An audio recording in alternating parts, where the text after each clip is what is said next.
Renungan hari ini diambil dari Kisah Para Rasul 15. Ada orang-orang yang mengatakan kepada orang-orang Kristen yang sudah lahir baru tetapi non-Yahudi bahwa mereka harus disunat.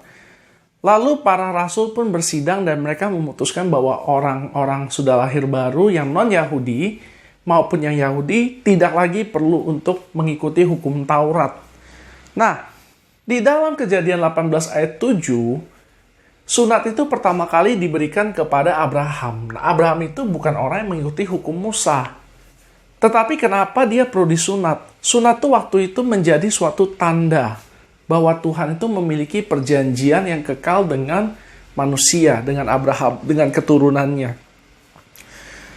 Tetapi kalau begitu, kenapa Roh Kudus dan para rasul berkata bahwa sunat itu tidak lagi perlu dilakukan?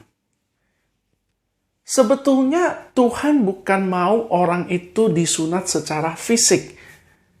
Tuhan itu mau supaya orang itu disunat hatinya.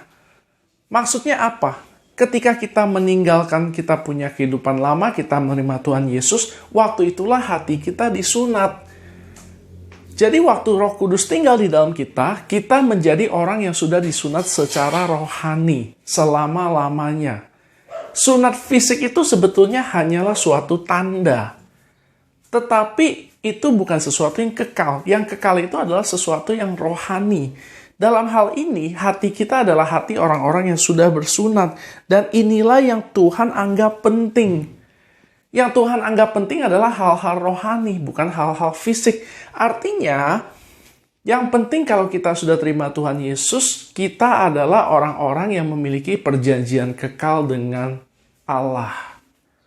Perjanjian kekal yang ada pada kita ini bukan karena Allah berjanji sama kita, tapi Allah berjanji sama Yesus. Yesus mewakili kita yang tanda tangan. Hukum perjanjian baru itu adalah perjanjian yang dilakukan antara Allah Bapa dengan Yesus. Jadi Yesus itu karena dia adalah contoh yang sempurna dari manusia, dia yang tanda tangan. Supaya kita manusia hanya menjadi benefactornya aja, orang-orang yang diuntungkan saja.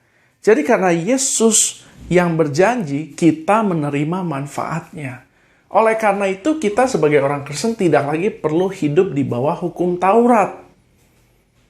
Maksudnya tidak hidup di dalam hukum Taurat bukanlah berarti kita hidup semena-mena, tetapi kita hidup sesuai dengan pimpinan Roh Kudus yang ada di dalam hati kita. Itu aja dari saya, semoga diberkati.